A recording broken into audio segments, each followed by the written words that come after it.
ప్రజా సమస్యలపై స్పందిస్తూ చాలీచాలని వేతనాలతో కాలం వెళ్లదీస్తున్న అక్రిడేషన్ జర్నలిస్టులకు ఇళ్ల స్థలాలు ఇవ్వాలని ఎమ్మెల్యే గల్లా మాధవి కోరారు.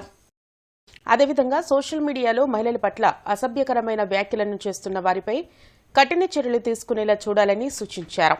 క్షేత్రస్థాయిలో పనిచేసే majority print, electronic media, digital media విలేకరులకు అత్యల్ప వేతనాలు ఉంటాయి. సొంత ఇల్లు కట్టుకోవడం వారికి అతిపెద్ద సవాల్ అధ్యక్ష.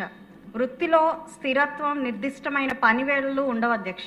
ప్రభుత్వం నుంచి లభించే హెల్త్ కార్డ్స్, హౌసింగ్ వంటి ప్రోత్సాహకాలు వారి కుటుంబాలకి ప్రాథమిక సామాజిక భద్రతను అందిస్తాయి అధ్యక్ష. అయితే ఉమ్మడి ఆంధ్రప్రదేశ్లో వీళ్ళకి జూబ్లీ హిల్స్ లాంటి ప్రాంతాల్లో జర్నలిస్ట్ కాలనీలు అనేవి ఉన్నాయి అధ్యక్ష. ప్రతి రంగం ప్రజల్ని తమ ప్రజలుగా, తమ సొంత కుటుంబ సభ్యులుగా భావిస్తూ వాళ్ళ అభివృద్ధి కోసం, అభ్యున్నతి కోసం పనిచేసే ఏకైక నాయకులు చంద్రబాబు నాయుడు గారు అధ్యక్ష. ఆయన మళ్ళీ విభజిత ఆంధ్రప్రదేశ్ వచ్చిన తర్వాత జీవో నంబర్ 67 అదేవిధంగా 107 ద్వారా ఈ జర్నలిస్టులకి హౌసింగ్ కల్పించాలి అని చెప్పి జీవోని తీసుకురావడం జరిగింది అధ్యక్ష.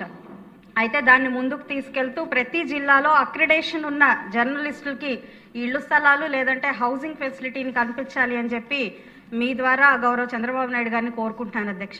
ఈరోజు సోషల్ మీడియాలో మహిళల పట్ల అత్యధికంగా అబ్యూజ్ జరుగుతుంది అధ్యక్ష. దీని మీద ఉక్కుపాదం మోపుతూ ఈ చట్టసభల్లో లేదా రానున్న చట్టసభల్లో మనకి అసెంబ్లీ సమావేశాల్లో ఒక లఘు చర్చ కానివ్వండి చేసి ఈ సోషల్ మీడియా అబ్యూజ్ ఆన్ ఉమెన్ని ఖండిస్తూ కఠినమైన చర్యలు తీసుకునేలాగా మనం చర్యలు తీసుకోవాలి అని చెప్పి నేను